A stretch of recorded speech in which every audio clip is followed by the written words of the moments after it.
Et vous, Claudia, vous avez commencé à faire ça comment? Oh, dès que j'ai commencé à sortir habillé comme ça, ouais. Je suis tombé sur des gens qui m'agressaient dans la rue en me demandant d'effectuer une domination sur eux.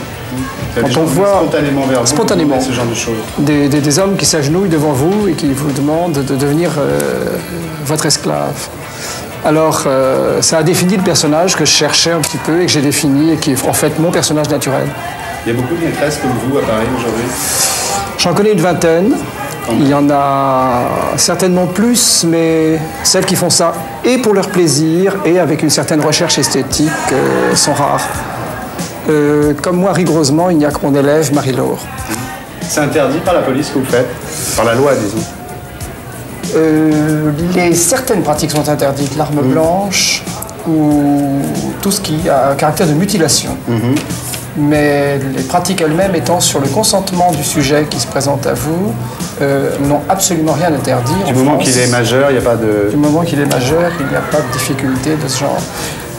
La police fait d'ailleurs une très grande confiance aux dominatrices, dans la mesure où elles n'ont jamais d'ennui. Oui. Il y a un côté qui est presque du professionnalisme, qui permet d'agir avec une grande sécurité et d'obtenir la confiance des sujets, quels que soient les Dans le petit sujet qu'on vient de voir, qui a été réalisé par Marc Harish, bon, c'est une séance un petit peu inhabituelle dans la mesure où il y avait des caméras et on imagine que ça dérange un peu la pratique habituelle. Mais quels sont les sévices que vous faites subir à Valentin, par exemple, au cours d'une séance normale? Il y a sévices et douceurs, il y a toujours une alternance entre la tendresse et la recherche d'une douleur chez le sujet qui lui permet de se dominer. Alors les sévices les plus classiques sont évidemment la flagellation, un certain type d'humiliation qui consiste à obéir à des caprices qui peuvent être complètement bizarres. Il y a évidemment des supplices par le feu, je crois qu'il y a un tout petit exemple. On a vu brûler ses poils. C'est ça. Et nous sommes allés, dans certains cas, jusqu'à des saignées ou des sévices qui sortent du domaine du convenable. Vous lui accrochez des choses au bout des... Oui, alors tout ce qui est piqûre, tout ce qui est sensation liée à la peau, c'est-à-dire le fait de gratter avec les ongles ou de gratter avec des surfaces rugueuses ou des multitudes d'épines, c'est un excitant érotique colossal et on s'en sert énormément justement pour faire à la fois très mal et à développer une très grande excitation érotique. En particulier, tous les points du torse, du ventre et de l'intercuisse sont extrêmement sensibles. Les zones érogènes les plus sensibles à ce genre de choses. De pratique. Mais elle te fait vraiment mal? Tu as vraiment mal? Mais vous savez, il y a deux types de douleurs. Il y a une douleur qui est provoquée par la fréquence des coups et non par la force, c'est-à-dire par la rapidité des coups. Et il y a une douleur qui est provoquée par la force du coup, c'est-à-dire la profondeur du coup. Et on peut jouir de multiples douleurs. Il est évident que les douleurs les plus dures à supporter sont les douleurs provoquées par la fréquence des coups. Et que la qualité d'une maîtresse, c'est aussi de savoir donner les coups, donc de savoir respecter son esclave et de lui donner des coups à la fréquence que l'esclave demande. Tu as déjà essayé avec d'autres maîtresses? Ma maîtresse m'offre beaucoup d'autres dames. Beaucoup d'autres dames. Je prête très facilement Valentin parce qu'il est désiré par les autres, parce qu'il va très loin, parce qu'il a beaucoup de stoïcisme et beaucoup de courage devant les choses. Mais il est très sélectif. Il n'accepte pas d'être dominé par n'importe qui. Et quel effet sexuel ça te fait alors? Parce que là, bon, tu bandes pas vraiment parce qu'il y a les caméras et tout ça, mais d'habitude, ça te fait bander, ça. L'effet sexuel est certain. Et définitif. Est-ce que tu arrives à jouir sans masturbation, sans pénétration, lorsque tu subis des sévices comme ça?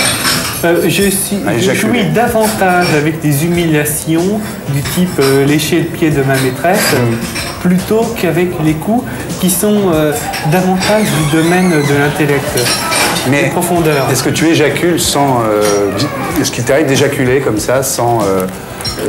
non. Sans te branler, sans te faire branler ou sans pénétrer? C'est arrivé, mais il n'en est pas toujours conscient. Ah bon, d'accord. Je crois d'ailleurs que Claude a été témoin d'une situation de ce genre. en présentation publique. C'était donc une humiliation et en même temps une offre. Ouais. Il y a eu une éjaculation très impressionnante dont il n'a pas eu conscience. Et quelle est la pire chose que vous ayez eu à lui faire, enfin, du domaine de la saignée ou du domaine de la brûlure? La saignée a été très impressionnante parce qu'il n'était pas prévenu. Ils ont fait ça avec 2 amis et c'était très impressionnant. Je crois que tout le monde a un souvenir marquant de cette séance. Sinon, il y a eu aussi une autre séance qui était très dure puisqu'il a failli s'évanouir avec des marques sur les fesses qui sont extrêmement fortes avec un petit objet que je n'ai pas apporté mais qui est très, très dangereux. Et il y a une 3e séance où nous sommes allés très loin puisqu'une de mes amies a marqué en broderie avec du fil de chirurgien son initiale sur le sein droit de Valentin et que quelques instants après, quand je l'ai prêté à une autre amie, il s'est évanoui. Elle était où la saignée si particulière ici? Au creux des bras. Ouais.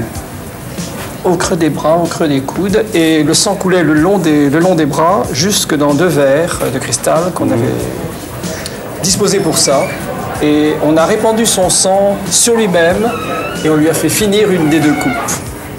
Il a eu d'ailleurs beaucoup de peine à le faire et on a vu ruisseler le sang le long de son menton tout le long de la...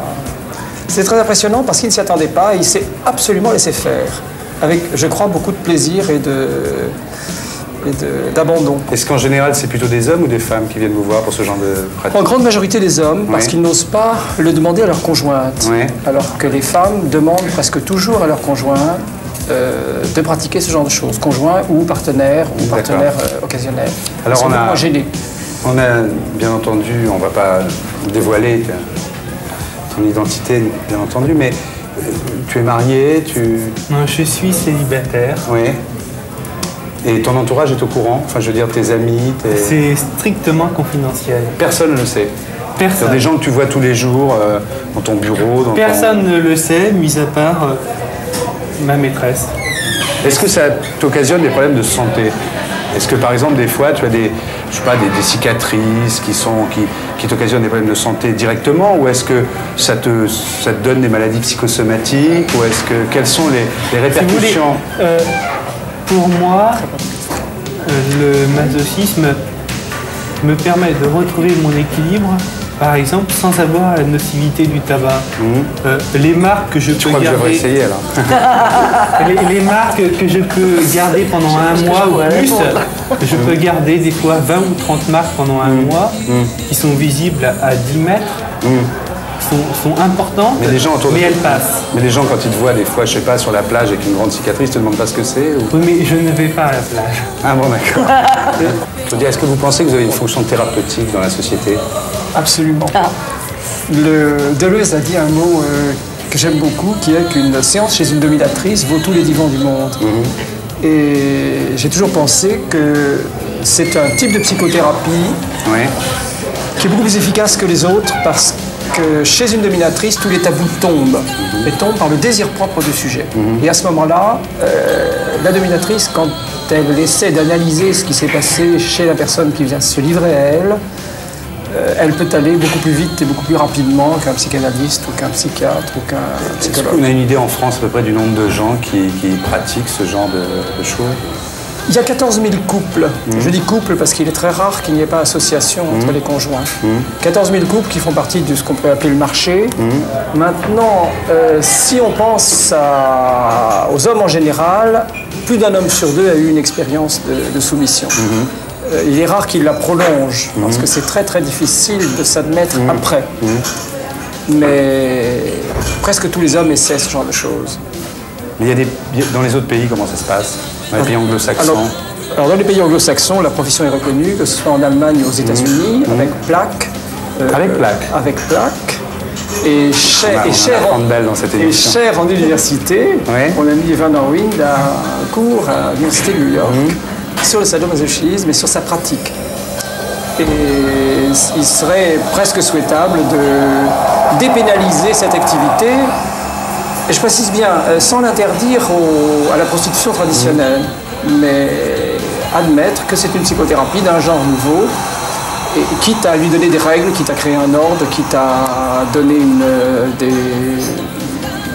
autorités morales qui permettent de garantir la qualité du traitement. Mais c'est pratiqué dans le monde entier.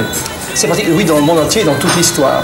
Dans toute l'histoire. Le modèle du type de domination que je pratique, c'est-à-dire celui d'une femme sur un homme, c'est Aristote. Aristote a épousé une jeune femme à la fin de ses jours et se faisait flageller par elle tous les soirs. Ah bon. Et il est représenté dans tous les chapiteaux romans des petites églises romanes, à genoux, à quatre pattes, avec une femme nue, superbe, magnifique en général, sur le dos, en train de le flageller. Donc c'est pas part du monde moderne et de ce que certains pourraient appeler la décadence du monde moderne, etc. C'est quelque chose qui a toujours existé. C'est absolument permanent. Oui. Il y a le plus célèbre des masochistes de l'histoire de France, c'est Saint-Louis. Non. Et masochisme, il apprend. masochisme homosexuel, il se faisait flageller tous les soirs par un jeune capucin. Ah bon. Et je crois qu'il était parfaitement inconscient de ce qu'il faisait, puisque c'était sa culpabilité qui disparaissait. Vous allez définitivement me convertir, parce que comme je suis monarchiste, si vous me dites que Saint-Louis... oui. Si vous me dites que Saint-Louis, alors là... C'est peut-être pas innocent tout ça. Et pour être sûr de ne rien rater de Inarditube, abonnez-vous et mettez un pouce bleu.